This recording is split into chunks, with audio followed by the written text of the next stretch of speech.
Jax's revenge domain. Outstanding work on this turnaround strategy, Brandon. Your vision just saved our entire operation. I watched Plant Director Jessica Morgan clasp my colleague's shoulder like they were celebrating the deal of the century. The handshake went on way too long, her smile too wide.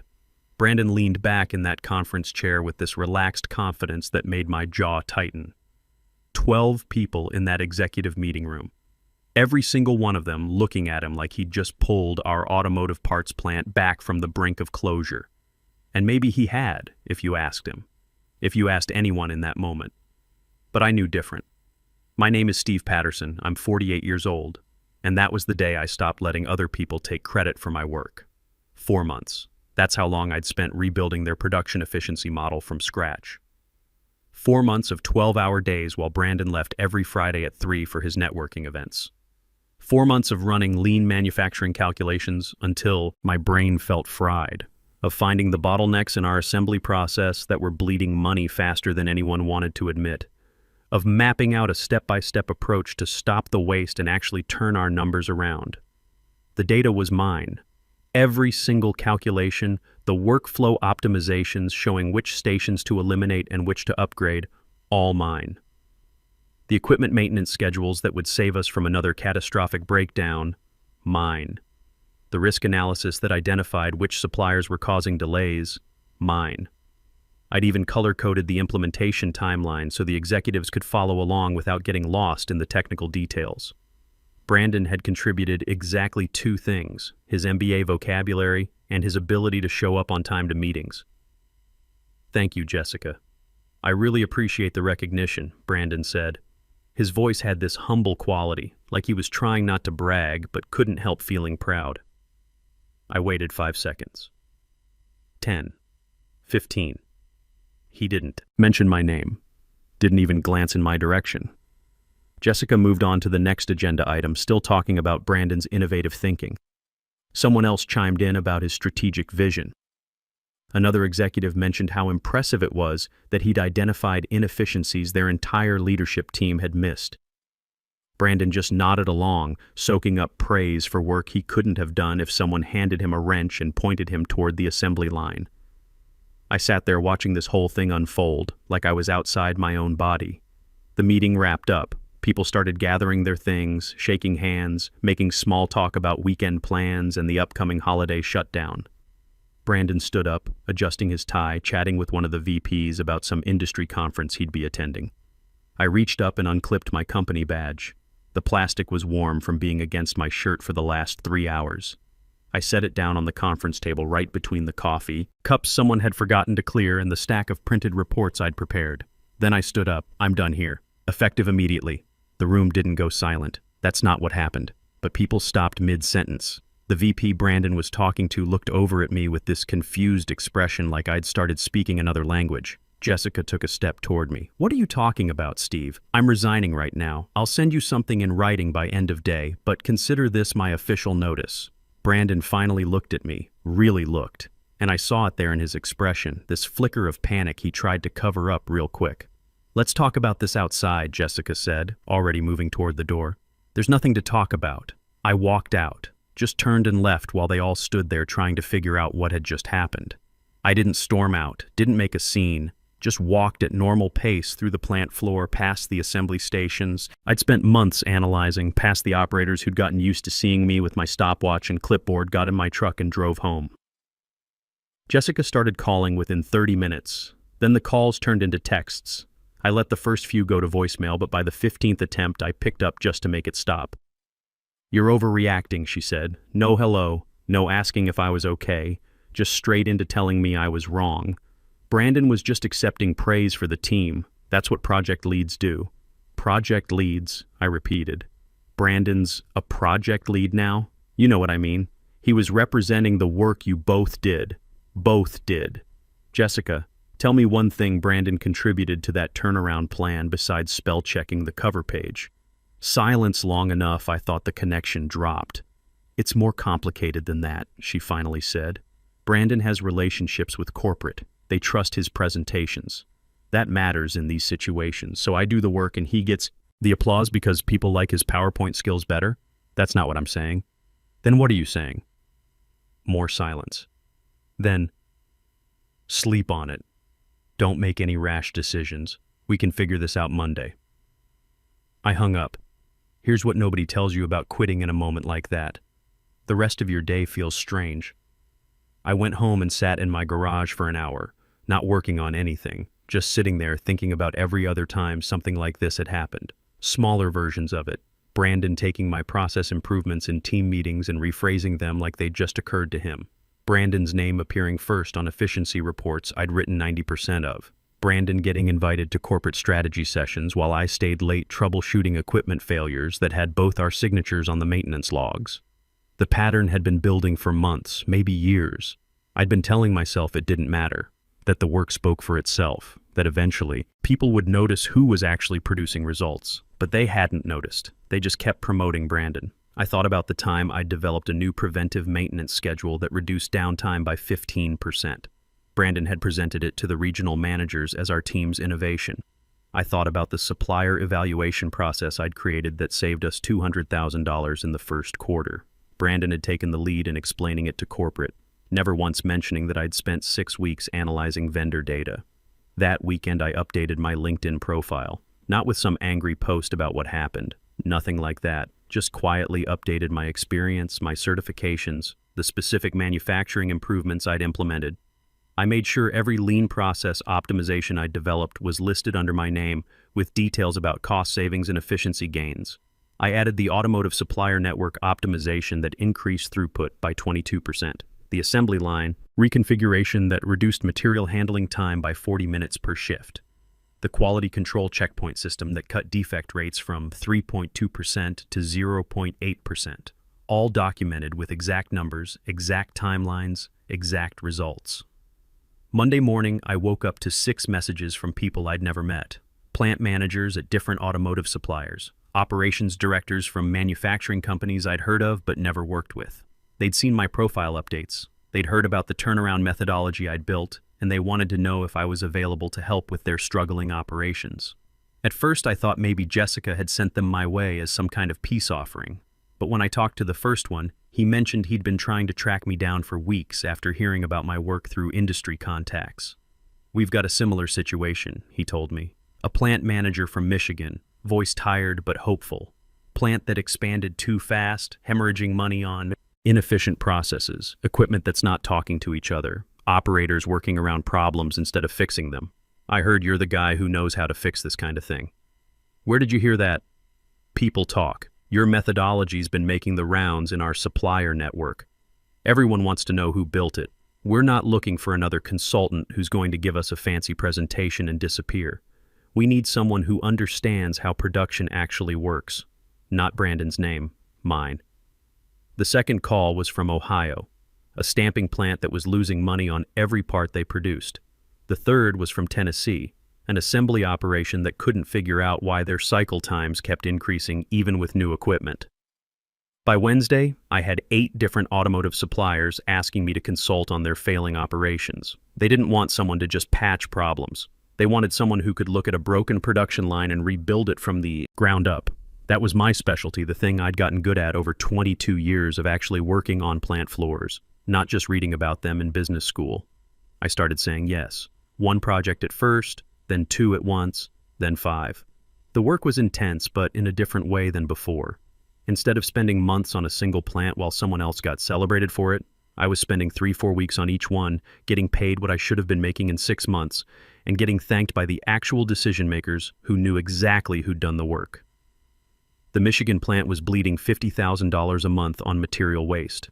I spent 2 weeks mapping their workflow, identified 3 bottlenecks that were causing ripple effects throughout the entire operation, fixed it with equipment repositioning and operator retraining that cost them $12,000 and saved them $45,000 monthly.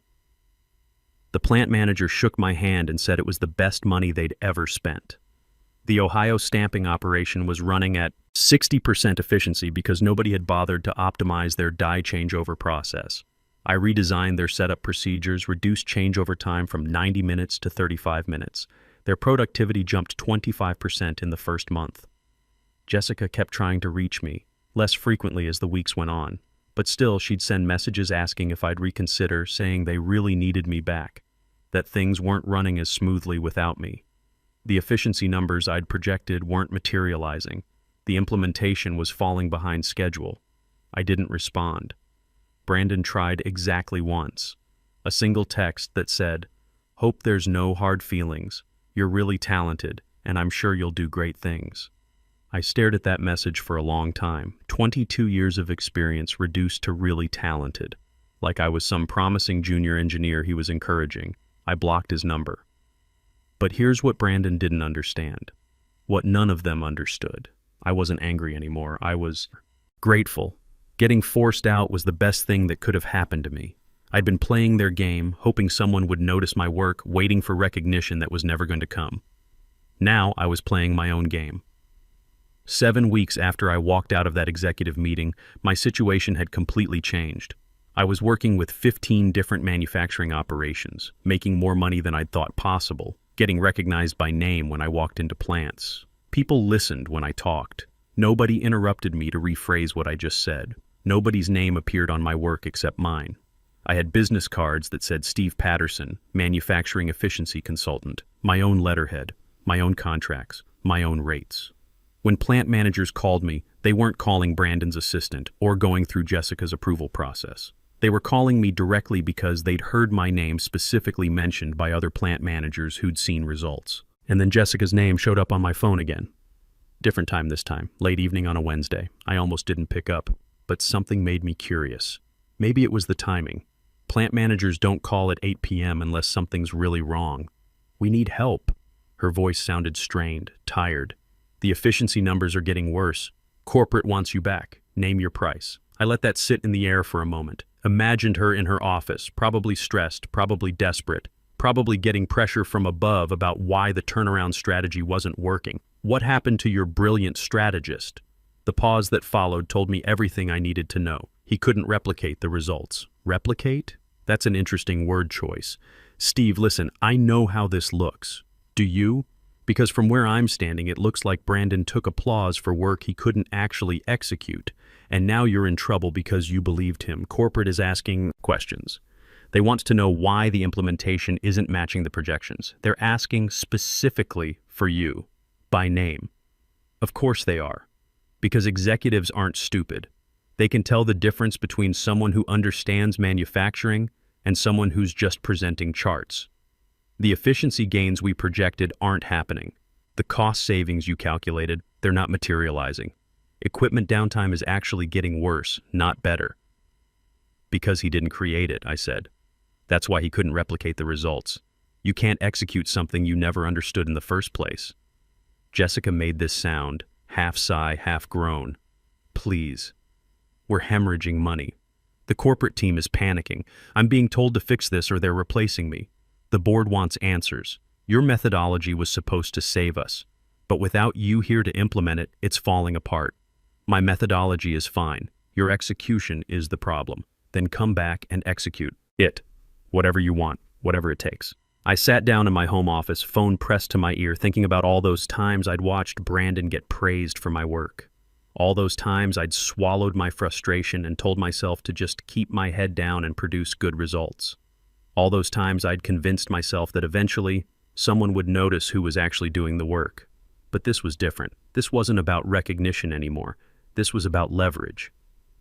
I'll consult, I said, but I'm not coming back as an employee. I work for myself now. Fine, whatever. Name your terms. $180 per hour, and that's the consulting rate, not annual salary. You're paying me what I'm worth now, not what you decided I was worth before. I heard her breathe out. Quick calculation in her head. 180 times 40 hours times however many weeks this would take. Probably more than they'd paid me in 6 months of salary. Done. Anything else? Yeah. I present directly to corporate and plant leadership. No intermediaries, no managers filtering my recommendations, just me explaining my work to the people making the decisions. Of course. Absolutely. And Brandon sits in that room while I do it. Silence. Long enough that I checked my phone to make sure the call hadn't dropped. Jessica, did you hear me? I heard you. I just don't understand why that's necessary. Because I want him to watch while I explain every single thing he claimed as his own. every process improvement he took credit for, every calculation he couldn't reproduce. I want him to sit there while the same people who praised him realize exactly what happened. That's the condition. Take it or I hang up and you can figure this out yourself. More silence. Then, I'll make it happen. We set the meeting for 2 weeks out. That gave me time to finish up my current projects and prepare for what was coming. Those 2 weeks felt longer than the previous 7 combined. I kept working with my other clients, kept building my reputation, but part of my brain was already planning what I'd say in that room. I spent those 2 weeks documenting everything, not just the final strategy, but my entire process.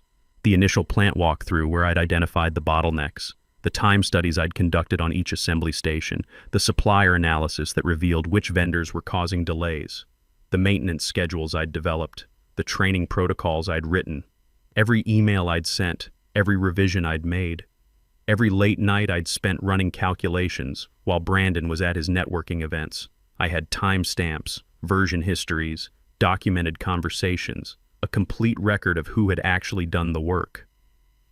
The night before the meeting, I couldn't sleep. Not from nerves, from anticipation. I lay there in the dark thinking about Brandon's face when corporate had praised him. That relaxed confidence, that easy acceptance of recognition he hadn't earned. Tomorrow, that was going to change. I showed up 20 minutes early. The plant looked the same as it had 2 months ago, but walking into it felt completely different. Last time I'd been an employee hoping someone would notice my work. This time, I was a hired expert. They were paying premium rates to fix their disaster. Jessica met me at security. She looked worse than she'd sounded on the phone. Dark circles under her eyes, suit not as pressed as usual. The kind of tired that comes from weeks of explaining to corporate why your numbers don't match your projections. "Thank you for coming," she said. "Corporate's already here. They flew in specifically for this. They're very eager to hear from you." "Is Brandon here?" "He's here. I told him he needed to attend as part of the transition briefing. He didn't have much choice." We walked through the plant toward the main conference room. My footsteps echoed on the concrete floor. I passed the assembly stations I'd analyzed, the equipment I'd recommended moving, the workstations, where I'd spent hours timing operations. I wasn't wearing the same clothes as last time. I'd chosen something sharper, more expensive. The kind of outfit that said I wasn't asking for permission anymore. The room was full when we entered. 14 people, but different faces this time. The full corporate team had flown in from Detroit. Senior plant leadership I recognized from my employee days. Regional operations managers who'd probably heard about the efficiency problems from multiple plants. And Brandon, sitting near the back, looking like he wished he could disappear into the wall. Our eyes met for half a second. He looked away first. "Everyone, this is Steve Patterson," Jessica announced. "He'll be walking us through the efficiency optimization strategy and its implementation." Several executives nodded. One of them, the same corporate VP who'd been so impressed 2 months ago, stood up and shook my hand. "We've heard a lot about you," he said. "People in the industry speak very highly of your work. I appreciate that." Everyone found their seats. I moved to the front of the room, connected my laptop to the projector, and pulled up my presentation. 4 months of work plus 2 weeks of documentation, distilled into a format that would take 2 hours to properly explain. I didn't rush, didn't summarize. I was getting paid $180 an hour to be here. They were going to get every minute of value. I walked them through every single part of it. Started with the initial assessment, how I'd identified which processes were draining resources without adding value. Showed them the time motion studies I'd run on their assembly workflow, the specific bottlenecks where decisions had been made without adequate data. Explained exactly how I'd rebuilt their efficiency model from the ground up. "This section here," I said, pointing to a particularly complex workflow diagram, required understanding the interdependencies between 3 different assembly stations. I spent 2 weeks just mapping material flow, because one mistake here would have meant production delays worth thousands per hour. One of the corporate executives leaned forward. "Brandon, did you work on this analysis?" I didn't look at Brandon. Kept my focus on the executive. I developed this analysis independently. It required specific knowledge of lean manufacturing principles and hands-on production experience. Brandon stayed quiet. I moved to the next section. The equipment optimization strategies. The station-by-station breakdown of where to reallocate resources and where to invest in automation. the implementation timeline that would minimize disruption while maximizing efficiency gains. The key insight here, I explained, was recognizing that the problem wasn't the equipment itself, it was the workflow sequencing. You had bottlenecks in stations 3 and 7 that were creating ripple effects throughout the entire line. That mismatch was killing your throughput. The same VP was taking notes now, really engaged, asking questions about specific data points. "How did you identify which stations had the longest cycle times?" he asked. "Direct observation and timing studies over 3 weeks, cross-referenced with production data and maintenance logs. Took about 60 hours of floor time, but once the pattern became clear, the solutions followed naturally." Another executive spoke up. "And the implementation plan. How confident are you that this will work?" "The methodology's sound. The issue you've been having is execution. This strategy requires someone who understands not just what to do, but why each step matters and how they connect. You can't follow it like a recipe. You have to understand the underlying manufacturing principles, which is why it wasn't working," one of the VPs said slowly, realization dawning. "We thought we could just follow the plan, but without understanding the engineering behind it. It falls apart the moment you hit an unexpected variable," I finished. "Which you did, multiple times." I glanced at Brandon then, just briefly. He was staring at his hands, jaw tight. The presentation continued for another hour. I answered every question, clarified every confusion, walked them through scenarios and contingencies and alternative approaches if certain assumptions proved wrong. By the end, the energy in the room had completely shifted. The executives who'd been skeptical were talking about moving forward. The plant leadership was asking about implementation schedules. "This is exceptional work," the lead VP said. "I have to ask, when we were here 2 months ago, we were told this was Brandon's strategy. Can you clarify how that collaboration worked?" The room got very still. I looked at Brandon, made sure everyone saw me looking at him. Then I turned back to the VP. "There was no collaboration. I built this strategy alone over 4 months. Brandon's contribution was attending the meeting where I presented it to you. You could feel the shift. Not dramatic, but people sat back differently, exchanged glances, reassessed everything they thought they knew." The VP who'd shaken Brandon's hand 2 months ago looked over at him. "Is that accurate?" Brandon opened his mouth, closed it, opened it again. "I mean, we worked as a team." "Answer the question," one of the executives said. "Did you develop this strategy?" The silence stretched out. Brandon's face had gone red, not from anger, from embarrassment, from being cornered in front of people whose respect he'd been borrowing without earning. "No," he finally said. "I didn't develop it." Nobody said anything for a moment. Then the lead VP cleared his throat. "Brandon, I think we need to have a separate conversation about this." "We all do," another executive said. His tone wasn't angry, just matter of fact, like he was recalculating everything he'd thought he knew. "We made resource allocation decisions based on our assessment of your technical capabilities. If that assessment was inaccurate, we need to understand why." I spent the next 45 minutes outlining exactly what had to happen, which processes to optimize first, which equipment needed upgrading, how to retrain operators without disrupting production, what metrics to track daily versus weekly, who needed to be making which decisions. They listened, really listened, asked smart questions, took notes. Brandon sat there the entire time, not contributing, not speaking unless directly addressed, which he wasn't. When the meeting finally wrapped up, people came up to thank me individually, shook my hand, told me they were relieved to have me involved, asked when I could start the implementation. Brandon left without saying goodbye to anyone. Over the next 9 weeks, I worked with them on implementation. Not as an employee, as an independent expert they were paying premium rates to access. I came in 3 times a week, met with operators and supervisors, checked progress, adjusted processes when real-world variables proved different than projected. The turnaround started showing results within 6 weeks. Efficiency numbers that had been declining for months started climbing. Corporate stopped asking questions and started asking about expanding the methodology to other plants. Brandon, meanwhile, got transferred to corporate planning, something to do with strategic forecasting where he couldn't claim ownership of operational improvements. I heard through people still working there that he'd requested a transfer to a different division within 5 months. But here's the thing. The satisfaction wasn't just in proving I was right. It was in building something that lasted beyond that confrontation. My consulting practice kept growing. The 15 plants became 23, then 31. Manufacturing operations started reaching out before they hit crisis mode, wanting preventive assessments, wanting someone to look at their processes before they committed resources to strategies that wouldn't work. 18 months after I walked out of that executive meeting, I was working with clients in 7 states, making more in a quarter than I'd made in a year at my old job, getting invited to speak at manufacturing conferences about lean optimization and efficiency turnarounds. People knew my name now. When I walked into plants, they knew exactly who I was and why I was there. And Brandon?